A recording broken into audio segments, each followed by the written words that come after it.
day delivered us to the area of Vidin in Bulgaria, country number 5 on our Danube Delta Discovery Tour.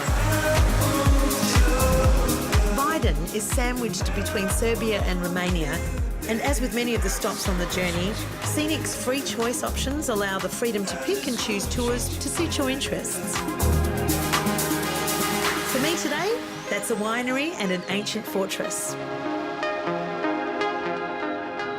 Dos Alamos is a boutique winery with an ethos of quality over quantity. Here we make good wines, not a lot of wines. Not a lot of wine, but good wines, good quality wine. My dream began when I was very young. When I was very young, I see a lot of movies, French movies, with the glass, with the ladies, with the vineyards, and from there begin my dream, let's say. The varieties planted include Sauv Blanc, Semillon, and Petko's personal favourite, a Bulgarian wine known as Reuben. You know what? I know nothing about wine, but I do. I know one thing's for sure, that if you tell me that this is a favourite of the region, then I can tell you I can understand why. Yeah. Because it's delicious. Thank you. Okay, and then even at the end of the day, really, that's all that really matters, isn't it? Do you like it? I like it. Just an hour south is one of Bulgaria's most striking natural attractions, the Belogradchik Fortress, located in the town of the same name.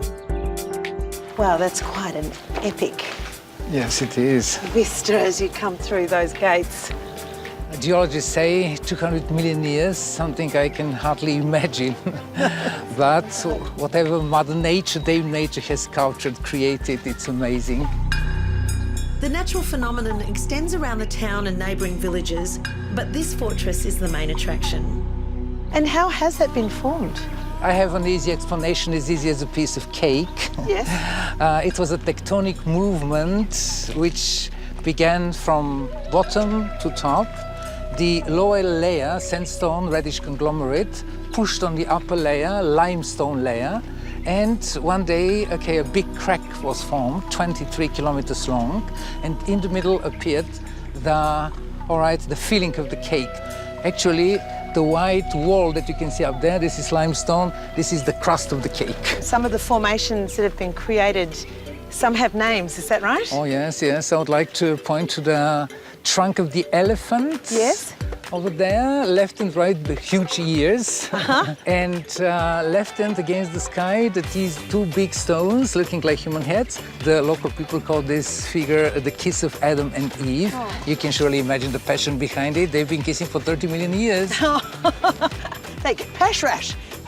Using what was already naturally available to their advantage, the rocky landscape meant the Romans only needed to build walls from two sides for protection.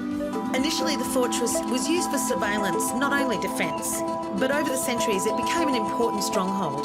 So there's this fort that's been built between the natural formation of the rock. So this is limestone, and it was the Romans in the period 1st to 6th century who fortified the place, which was most difficult to be accessed by potential enemies. Okay. It was like an eagle's nest somewhere on top of a rock. After the Roman occupation, the Ottomans captured the fortress in the late 14th century. Are we looking at a reservoir for the men to drink from?